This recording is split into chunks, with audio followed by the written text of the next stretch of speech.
Oke guys, akhirnya saya bersama Mas Anto Gimbal sudah sampai di lokasi pertama. Dulu di sini ditemukan bibit-bibit porang hutan.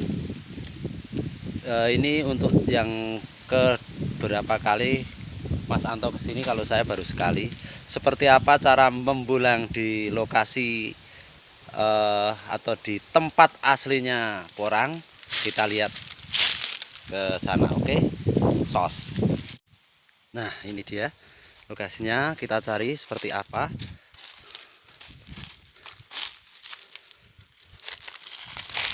Ini ada, saya melihat ini porang apa bukan? Nah, ini bukan.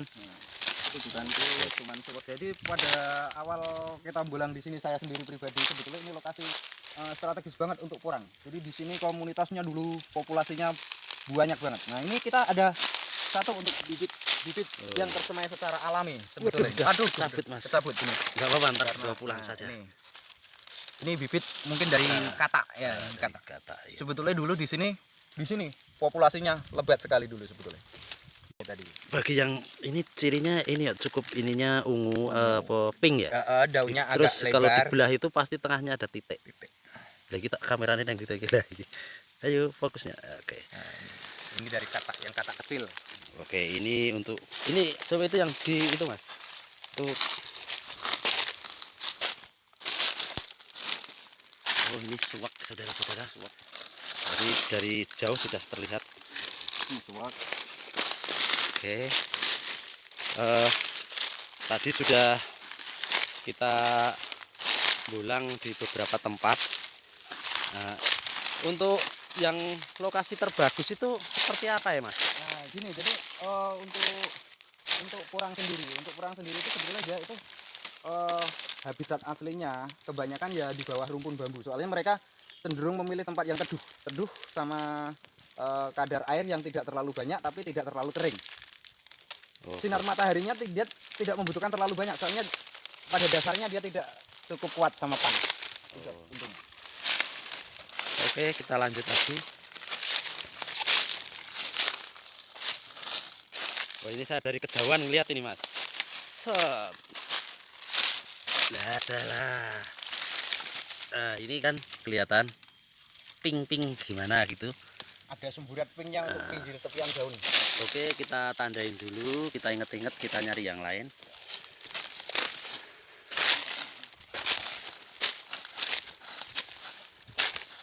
Oh, ini kayaknya ada bekasnya orang nyari juga, tapi ini salah ini Mas. Ya. Oh, kalau ini sepertinya ini bukan orang Mas. Lah, kemungkinan ini kera kan mereka kan mencari asupan air. Itu biasanya kayak gitu. Jadi ada juga unsur alami seperti kera itu sebagai musuh sebetulnya. Ya enggak musuh, dia ini Bertahan hidup ada. bertahan hidup, dia justru malah menyebar luaskan. Oh iya ini. Wah, sangat kecil-kecil sekali, guys. Wah, ini ditutup itu. Ini biasanya dari katak yang kecil. Kelihatan dari sistem pertumbuhannya ini pasti katak, tapi katak kecil. Ya betul. Nah, ini katak kecil. Oke. Oh, itu cuma sigaran kayak gini ya. Ini katak Potongan ini Mas. bukan. Oh, tapi Katak kan biasanya kalau tersemai itu secara alami biasanya dia ya musim kemarauannya ada yang kemakan rayap, ada gitu kan tinggal separuh kayak. oh ini juga. Nah, ini juga. Jadi ini harusnya ada yang gede di sini. Ada harusnya ada. Yang harusin sih apa Mas? Enggak tahu juga. Siapa yang mengharuskan?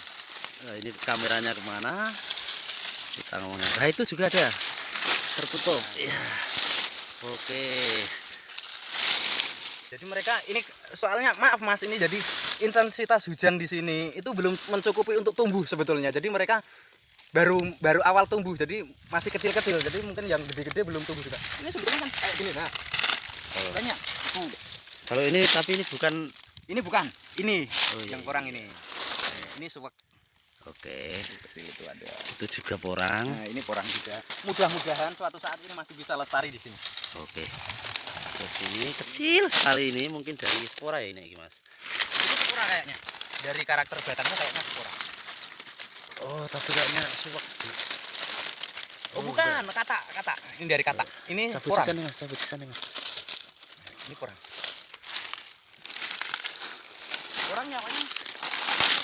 ini berarti akeh Mas nek di Hati-hati loh Mas, biasanya ada serangga-serangga semacam serangga. Nah, ini Nah, kataknya ini kan, kelihatan. ini juga ini. Nah, ini Oh, dengan iya, geser ini waduh. tadi. Nah, Maaf pemirsa. ini Oh, lha iku akeh banget ya Mas. Oh, ini emang sebetulnya banyak. apa jenenge? Katak.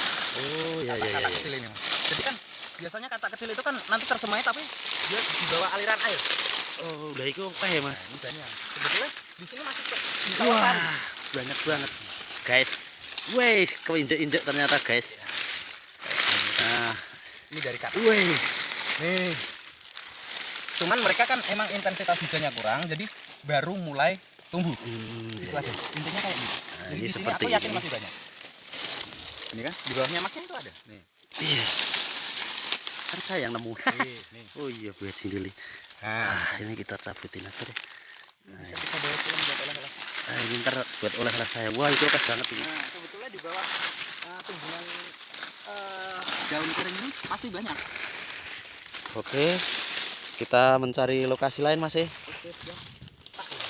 Oke. Ini katak loh. Oh iya. Oh iya. Nih. Oh, siap, siap. Jadi kita untuk membedakan dari batang, awal tumbuhnya, Marpere nih. awal tumbuh untuk porang, batangnya pasti licin, gini, halus. Tapi kalau suwak itu agak hitam, agak kasar. Ini ada 3 ya. Oh, 4. Wih, ini berarti ada yang gede di sini.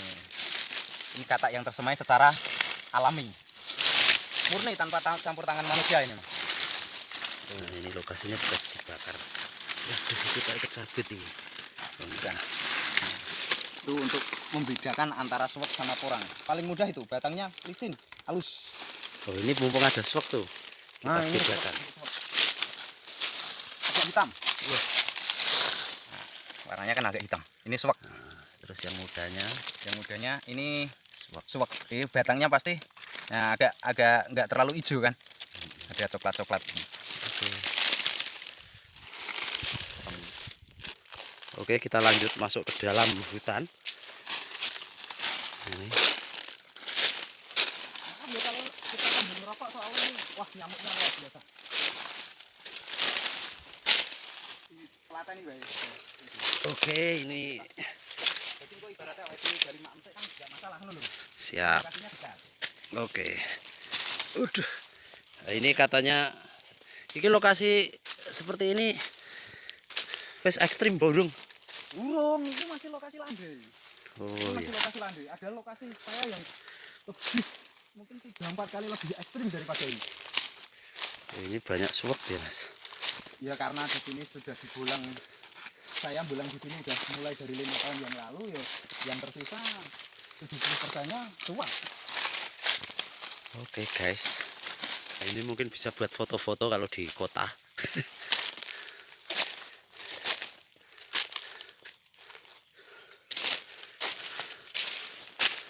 Ini apa aliran kali ya, Mas?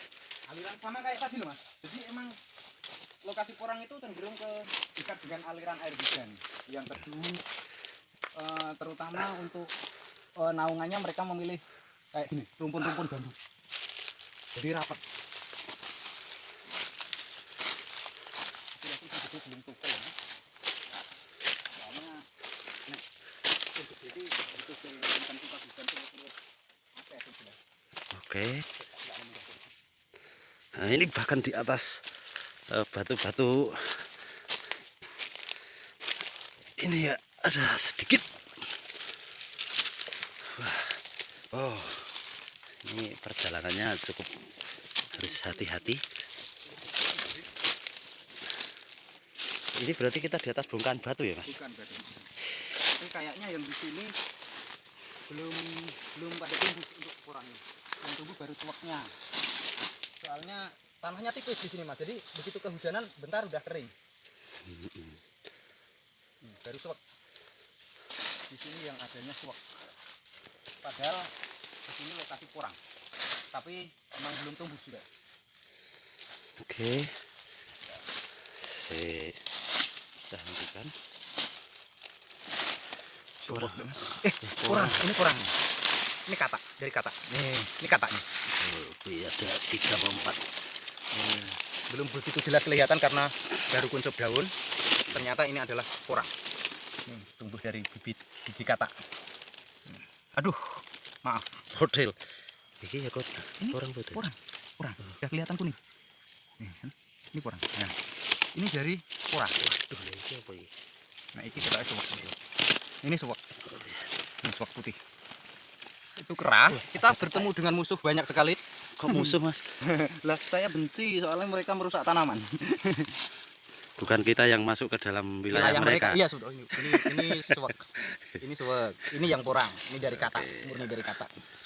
Mudah-mudahan masih bisa hidup lestari di sini di habitat Aslinya. Oke, di sana tadi ada ketek-keteknya. Ketek-keteknya banyak.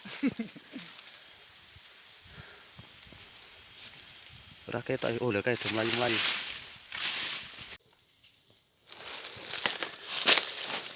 Anak Mas.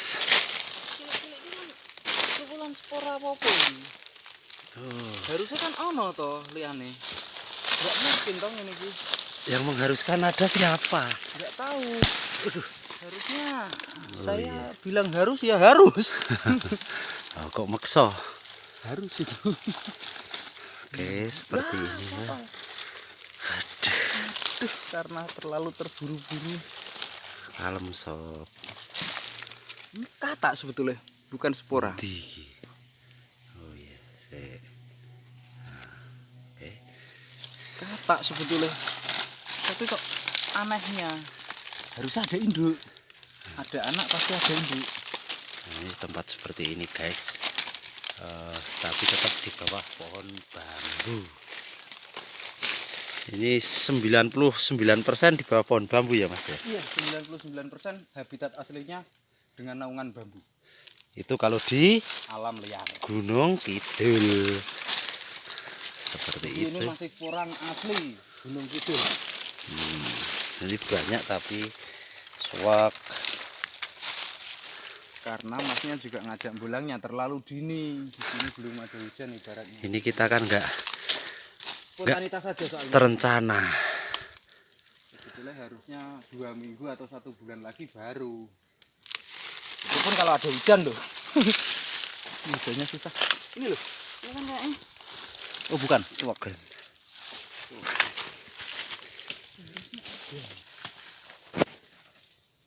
Wah. Itu nih Mas.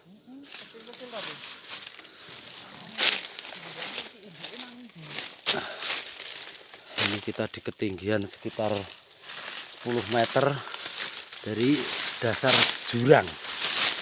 Nah ini ada Mas. Mana? Nih. Aneh juga kalau misalnya ada anaknya nggak ada induknya. Nih. Orang Jaya. Beberapa juga di sini. Oh tapi ini dari spora kayaknya Mas. Spora. Oh ada kata E. Dia ada kata E.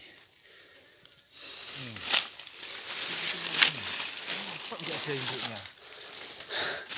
Induknya masih ngumpet Mas. Induknya belum tunas paling. Oh ini berarti rontokan dari situ kali ya. Aduh, nyamuk di anu Mas, alis kanan. Ah, kena. Oke, itu dia di bawah. Sangat jauh. Tapi masih melihat soalnya. Tapi hilang dari pandangan. Oh ya itu dia. Zoom. Oke.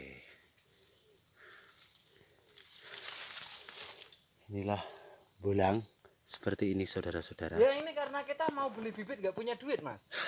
Aja jujur-jujur Mas nek kurang modal. Asem aneh. Kalau kita punya duit kita nggak susah-susah kayak gini.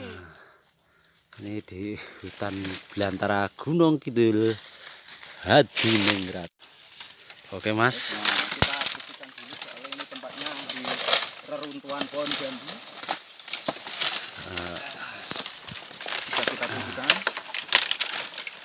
Awas Mas ada ular. Karena ini tempat bambu-bambu itu lokasi atau rumah bagi ular apa kobra.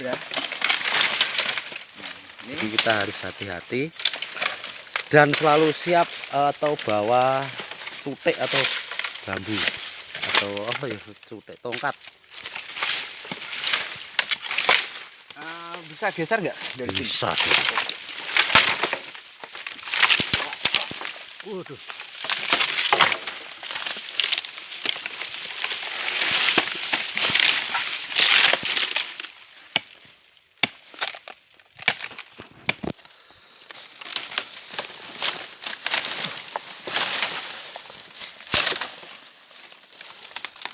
Inilah, aduh, ya sendul. Sabet sendiri. Inilah di alam liar. Wah, belum baper.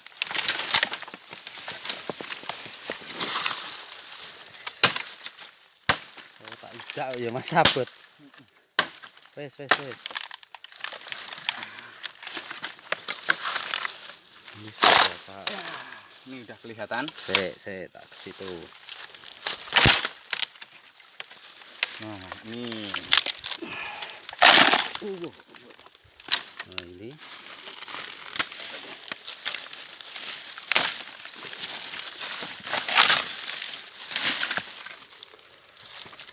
Dia sedang dalam fase terakhir kehidupannya dan memulai fase awal. Baratnya kan gitu Mas ya. Yoi. Jadi dia tumbuh bunga, nanti kan dia layu, dari umbinya dia akan melahirkan generasi yang baru juga dari bijinya. Spora. Nah, ini Awal dan akhir dari fase kehidupannya. sepiro gede nih Mas. Allah. Ini gede banget. Bener. Nah, paling sekitar 1 kiloan. Lebih, mungkin bisa lebih. Lebih dari 1 kilo. Diangkat wae Mas. Diangkat. Kita angkat. Begitu mudahnya. Bunga Jepang alam liar. Rafflesia arnoldi atau bukan ya Nek? Semua kan Rafflesia arnoldi. Kalau ini orang apa ya? Kurang tahu juga. Oke guys, cukup sekian. Nanti kita lanjut lagi petualangan kita. Capek. Iki Berkeringat. Mas. Ini kayak gini biasanya mereka tumbuhnya bergerombol lah ya. Soalnya gini, ini biasanya awalnya di sekitar sini pasti ada induk. Nah, jatuhnya baik spora maupun katak ya. Itu pasti cuman di sekeliling induknya. Jadi karena ada daun-daun kering, biasanya mereka tertimbun. Jadi Daun, jadi tumbuhnya juga menggerombol. Itu biasanya kayak gitu. Jadi kalau ada induk, kalau ada tumbuh 1-2 biji kayak gini, biasanya di sekitarnya banyak. Soalnya dari satu induk bisa melahirkan kalau katak lebih dari 50 biji biasanya. Kalau spora bisa lebih dari 200 gitu untuk satu batangnya. nah ini kan pasti apa jenenge indukannya daerah sini. Ini Tapi kita juga kurang tahu udah diambil apa belum gitu loh. intinya kalau menemukan satu batang pasti di Dia sekitarnya tidak ada. sendiri. Nah, gitu ya. Intinya satu batang orang biasanya tidak sendiri, pasti ada teman. Nih, Wah, kotor ya. dia tidak mungkin sendiri. Tapi masih tertimbun, dia masih kecil-kecil biasanya. Dan dimungkinkan ini juga banyak yang belum tumbuh Karena intensitas air hujannya juga masih kurang. Oke, pemirsa, ini kita habis sembolang ke belakang-belakang sono tadi, ke hutan belantara. Nah ini saya sama Mas Anto Gimbal mau tanya-tanya awal mula, bisa dibilang ini Mas Anto itu pembolang pertama kali di Gunung Kidul mungkin ya, karena beliau ini sudah 7 tahun ini ya Mas. Sekitar 7 tahun. Sekitar 7 tahun dia itu bolang, baru sekitar 2 tahun ini ikut menanam. Nah, seperti apa awalannya dia mengenal porang, bisa sedikit cerita Mas pripun ini dulu kok tahu kalau porang itu laku gitu loh. Wah, Kalau masalah laku enggaknya itu dulunya juga nggak tahu Mas. Ini awal mulanya soalnya saya itu bergelutnya itu bukan dari porang ya. Awal saya kenal porang itu justru karena saya kenal dengan seseorang yang sebetulnya satu hobi juga tapi di bidang perbonsaian. Kebetulan beliau itu sempat mengambil 1-2 tanaman dari tempat saya. Itu awal perkenalan, nggak tahu sampai selang setahun mungkin setelah diambil bonsai dari saya itu justru masih mungkin menyimpan nomor WA saya sampai akhirnya menghubungi saya yang intinya menanyakan masalah porang. Saya sendiri dulunya juga belum tahu porang itu kayak apa, soalnya di sini ini nggak ada istilah porang ya. Terus terang nama lokalnya orang sini cuman taunya suwek. Suwek aja. Jadi kalau orang sini itu yang namanya suwek, walur sama porang ini sama aja. Namanya suwek gitu, kenalnya kayak gitu. Nah, ternyata dari ketiga jenis itu yang laku itu ya kayak gini, porang. Nih, itu porang. Dulunya saya juga belum tahu karena saya juga taunya juga cuman suwek gitu aja. Ternyata mereka beda-beda varian, beda-beda jenis, cuman satu rumpun gitu. Nah, saat itu saya dihubungin oleh orang itu, katanya suruh nyariin yang namanya porang. Akhirnya ya sambil komunikasi jarak jauh sampai ketemu yang namanya porang, dan beliaulah yang pertama kali menjadi pembeli saya. Intinya kayak gitu. Jadi kalau kenal porang, saya itu 7 tahun yang lalu udah bergelut di dalam hal pembulangan porang. Cuman dulu emang saya ibaratnya sama orang-orang di sekitar sini, karena ini saya itu kebetulan di daerah saya itu orang pertama ya Mas, orang pertama yang bulang ini. Saya itu dipandang sebelah mata. Ya kita semua tahu sendiri, getahnya gatel, bunganya baunya juga menyengat, bau bangkai itu. Sampai saya dicibir juga, tapi pada akhirnya saya tetap bertahan. Kalau toh itu ada hasilnya, selama saya tidak merugikan orang lain kan tidak ada salahnya ya Mas ya, gitu. Akhirnya saya cari sampai ya istilahnya hampir merata di wilayah khususnya Kemadang, Tanjung Sari, dekat kawasan wisata Pantai Baron itu. Saya baru sadar ketika jumlah di alam liar itu sudah hampir punah gitu. 2 tahun yang lalu saya udah mencoba untuk budidaya, tapi sayangnya ibaratnya udah telat lah ibaratnya. Tapi untuk istilah kita tidak mengenal kata terlambat. Lebih baik terlambat daripada tidak sama sekali. Siap. Saya mulai budidaya. Kebetulan sekitar 1 tahun yang lalu, udah belum ada ya. Awal pandemik kita kenal. Awal pandemik COVID, saya baru kenal sama Mas Hans.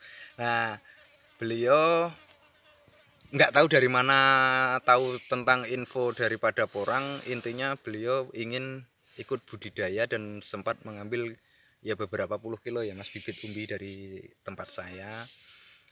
Yo hitungannya sudah terlambat, soalnya beliau sendiri sebetulnya butuhnya banyak, tapi udah terlambat, udah hampir habis gitu aja. Bahkan saya sendiri saat itu tinggal menyisakan berapa, paling sekitar 1 kintal aja itu.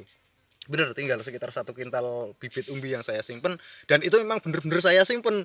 Masnya tahu sendiri kan tadi yang di rumah itu buat bibit saya sendiri. Sampai akhirnya kenal, akrab, meskipun bertemu juga baru mungkin 3 kali ini ya Mas ya.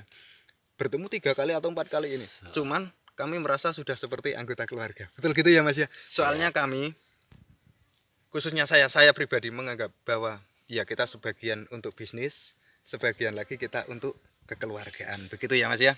Mudah-mudahan kekeluargaan itulah yang langgeng. Soalnya kalau bisnis kita dapat untung berapapun pasti kita merasa kurang.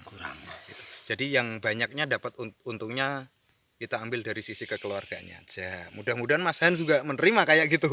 Siap. Gitu. Nah kebetulan ini kemarin kan pas hampir habis akhir musim panen kemarin, Mas Hans ambil untuk bibit, belum sempat tanam karena udah habis musim hujan ya Mas ya. Udah habis musim hujan, bibit yang diambil dari saya masih disimpan. Sampai awal musim hujan ini beliau udah mulai nanam, sempat kerepotan karena apa?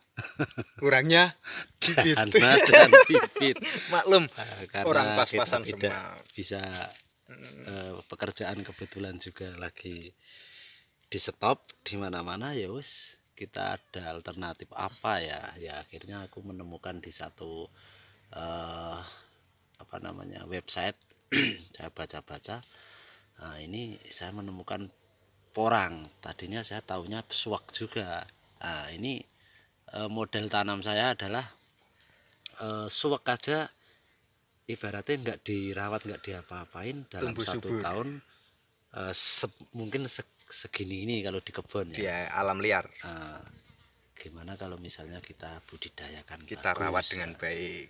Terus saya penasaran, terus akhirnya ini melenceng dari topik karena topiknya kita adalah bulang. Nah ini akhirnya aku tertarik dengan bulang itu seperti apa, ke alam liar seperti Jadi apa. intinya kayak Mas Hans kan belum pernah bulang, kepengen lihat bagaimanakah sebetulnya lingkup asli daripada komunitas porang gitu kan, di alam liarnya kayak apa. Nah ini kebetulan tadi Mas Hans sebetulnya ini spontanitas ya Mas, bukan Iya. tanpa rencana sama sekali. Tadi pas main aja ke rumah, iseng-iseng kita ajak ke hutan. Soalnya di sini tempat dulunya 7 tahun yang lalu, lokasi ini kebetulan saya yang nemuin Porang. habitat porang murni Nggak tahu 7 kalau tahun yang lalu.